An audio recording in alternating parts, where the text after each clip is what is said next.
আমি মোহাম্মদ নুরুজ্জামান, কৃষি সম্প্রসারণ অফিসার, বালাগঞ্জ, সিলেট।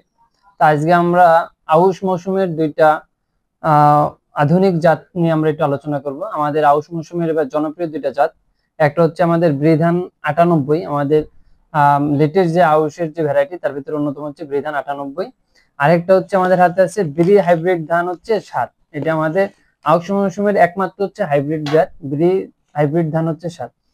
তো আমাদের বৃধান 98 একটা চমৎকার জাত, এটার জীবনকাল হচ্ছে 110 থেকে 112 দিন এবং এর ফলন হচ্ছে বিঘা প্রতি, অর্থাৎ 33 শতাংশের যে বিঘা, সে বিঘা প্রতি দেখা গেলো যে 18 থেকে 22 মণ পর্যন্ত ফলন হতে পারে।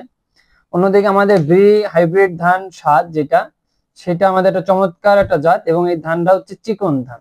অর্থাৎ আমরা হাইব্রিড যে জাতগুলো দেখি সেগুলো হচ্ছে দেখা গেল যে একটু মোটা হয়, কিন্তু ব্রি হাইব্রিড 7 যে জাতটা আছে এটা একটু চিকন জাত এবং এর ফলন হচ্ছে আমাদের বিঘা প্রতি 33 শতকের যে বিঘা সেখানে 22 থেকে 26 মণ পর্যন্ত হয়ে থাকে এবং এর জীবনকালটা হচ্ছে 105 থেকে 10 দিন, অর্থাৎ এই খুবই আগাম একটি জাত।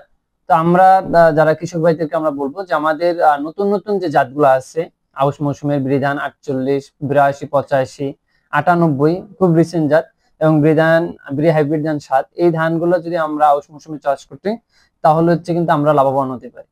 তো আপনারা আপনাদের এই বীজগুলো হচ্ছে আমাদের যে বিডিসি যে ডিলার আছে, ডিলারদের কাছ থেকে আপনারা বীজগুলো সংগ্রহ করতে পারেন। এছাড়া আমাদের যে উপসহকারী কৃষি কর্মকর্তা আছে তাদের সহায়তায় আপনারা বীজগুলো সংগ্রহ করতে পারবেন। সবাইকে ধন্যবাদ।